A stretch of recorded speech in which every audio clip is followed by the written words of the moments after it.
Institute of Digestive and Hepatobiliary Sciences is a unique institute in this part of the world which provides holistic care to the patients suffering from digestive ailments.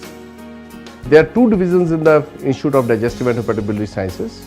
One is the medical division and the other is the surgical division. The medical division is division of gastroenterology and hepatology. There are various departments in this division.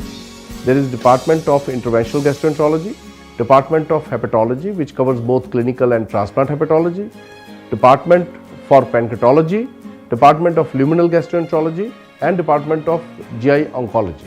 Then we have a separate department for pediatric gastroenterology, hepatology, and transplant hepatology. We at Medanta doing all kind of endoscopic procedures, right from the basic diagnostic endoscopic procedures to advanced therapeutic interventional procedure which is available across the world.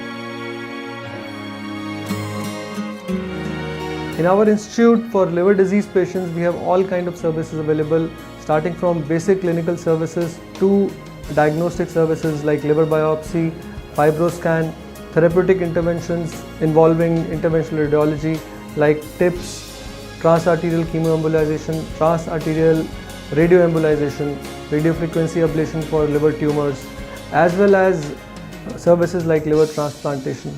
We provide A to Z facilities for newborn children and adolescents for various issues related to their GI and liver.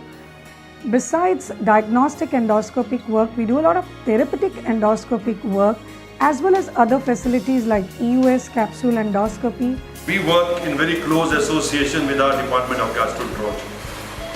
And I essentially believe that if patients who have digestive diseases have to get the best treatment, there should be a very good cohesion between the gastroenterology medicine and the surgical department. And we are very lucky at the Medanta Institute of Gastroenterology to have a great relationship between the two departments. So basically, this institute is supported by three different entities. One is the manpower resource, which is very well trained, has excellent background of efficiency as well as safety, and they are empathetic towards the patient, and technology to support it, which is one of the best in the world, and there is enough infrastructure available to provide safe and comfortable environment to our patients.